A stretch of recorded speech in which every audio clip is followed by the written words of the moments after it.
Jorge, yo quisiera que nos explicaras en el caso de la S Corporation, que cuando les aplique y todos los socios sean residentes fiscales de los Estados Unidos y puedan calificar para una, y sean personas naturales los socios de la compañía, porque los socios de la compañía también pueden ser otras compañías y ahí no calificarían para una S Corporation, porque solamente pueden ser individuos, tener menos de 100 socios y todos esos socios ser residentes fiscales de los Estados Unidos.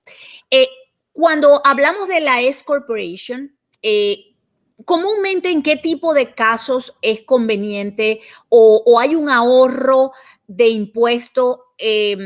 Porque la ventaja es que llega a la declaración personal, quiere decir que se va a pagar a las tasas de impuestos personales, que van del 10 al 37%, y que pueden ser, dependiendo del nivel de ingreso, menor que el 21% de una corporación que es flat.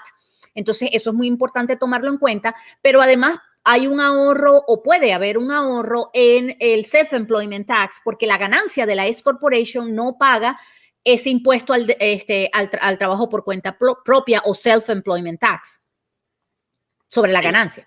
Sí, entonces la S Corporation tiene que tener salario. El dueño que trabaja para el negocio está obligado a tener un salario razonable para el trabajo que está haciendo. ¿Cómo recomendamos que vean ese razonable? Si ustedes tienen que contratar a un tercero para ejecutar el trabajo que usted está haciendo, ese es el salario el salario que tiene que pagar esa persona es el salario que se deben asignar a ustedes.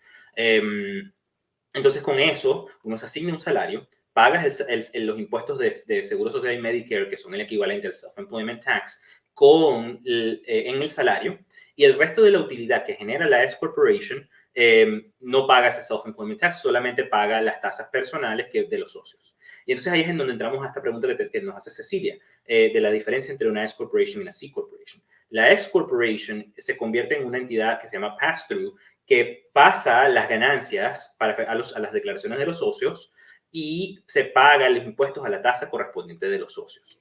Muchas veces esa tasa es más económica que la tasa de la C Corporation, que es una tasa fija del 21%, porque vas a pagar las tasas escaladas del 10 al 37%. Para llegar al 37% tienes que estar ganando más de $415,000. Netos, de ganancia neta. De ganancia neta. Entonces, muchas personas van a terminar pagando un monto menor en tasa correspondiente con la C Corporation. Adicionalmente, la S Corporation, al ser pass-through, que ya tú personalmente estás pagando impuestos sobre esa ganancia, los retiros de esa ganancia son libres de impuestos. No hay un impuesto adicional como hay en las corporaciones tipo C, que hay un dividendo que hay que pagar.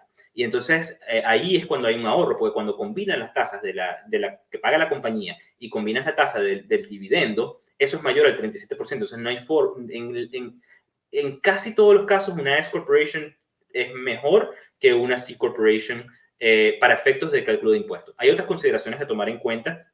Por ejemplo, lo de los socios, si necesitan tener diferentes tipos de acciones para diferenciar los socios, ahí ya hay cosas que de repente no califican para efectos de S Corporation y tienen que tomarlo en cuenta. Pero con eso, esas son las diferencias de eso y cómo se genera ese ahorro. Entonces, cuando uno tiene una S Corporation, el ahorro se genera por el ahorro que te está generando comparado con cuando estamos hablando de una LLC.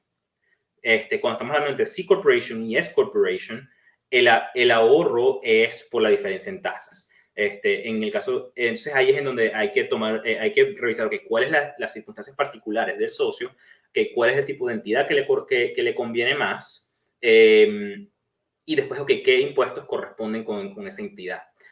Una de las cosas que nos gusta mucho de la LLC es que uno puede empezar hoy como un sole member y el mes que viene o en 2 meses o en un año o en 2 años ser una S Corporation. Y eso nos da una flexibilidad significativa. Sí, que así conforme el negocio va evolucionando pueden ir cambiando la manera de ser tratado fiscalmente y eso te da un cierto margen que te permite en un momento dado pues adaptarte, que es lo que hemos venido hablando en todas las circunstancias, incluso en el tipo de entidad que vas a seleccionar para hacer tu negocio, el poder tener la posibilidad de adaptación de acuerdo a las circunstancias también es importante. Y eso realmente la LLC es la más flexible porque te permite la gama completa. Puedes pasar y ser cualquier tipo de entidad con una LLC. Por eso muchas veces, y es muy común, que se escoja y se diga, mira, haz una LLC y en el camino vas a decidir si es mejor que seas tratado como una corporación o seas tratado como una S corporation, o si te asocias, pues seas un partnership, en fin, puedes ir cambiando. Por eso yo hablo que es como un camaleón, porque le puedes cambiar conforme las circunstancias vayan modificándose y vas adaptándolo a tu negocio. Así, tenemos un video en nuestro canal de YouTube, si buscan diferencias entre LLCs, S corporations y corporaciones, en donde comparamos todo esto, incluso hacemos un cálculo de ejemplo que explica las diferencias en las tasas y cómo afectan.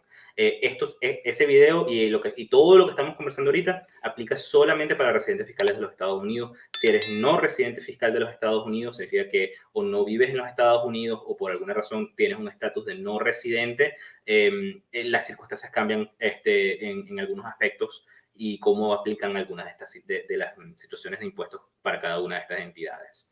Tenemos una pregunta de Jacqueline y pregunta que si un estudiante de F1 puede iniciar un emprendimiento. Y eso es un tema que, número uno, tienes que hablarlo con tu abogado de inmigración. Porque depende. En teoría, uno no tiene una restricción para abrir una empresa y ser socio de una empresa. Pero lo que sí tienes limitaciones para trabajar. Entonces, eso es lo que tienes que hablar con tu abogado para efectos de estar claro en qué cosas sí puedes hacer y qué cosas no puedes hacer cuando hablas de iniciar un emprendimiento. Entonces, la respuesta es, ¿puedes abrir una compañía? Sí. ¿Puedes ser socio de una compañía? Sí. Eso no es un limitante porque no hay problema y eso se puede incluir en tu declaración de impuestos. Ahora, ¿puedes tú laborar para esa empresa? Eso ya es algo que tienes que hablar con tu abogado. Sí, es bien importante y eso... Perdón, Jorge. Y eso confunde mucho a la gente, ¿no? Porque una cosa es que tú puedas ser socio de una compañía y puedas crear una compañía. De hecho, tú no tienes ni que estar en Estados Unidos para crear una compañía en Estados Unidos. No tienes que vivir aquí, no tienes que tener un tipo de visa acá. Cualquiera puede ser socio de una compañía en Estados Unidos. Ahora, el tema de si la puedes trabajar, si puede, esos son otros temas que tienen que ver ya con inmigración y ustedes tienen que consultar de acuerdo al estatus que tienen. Por supuesto, si ustedes tienen una compañía y viven fuera de los Estados Unidos, no hay ningún problema porque no hay temas de inmigración. Ustedes están viviendo fuera de los Estados Unidos. El tema de inmigración es cuando estás aquí en suelo americano y que necesitas un permiso para...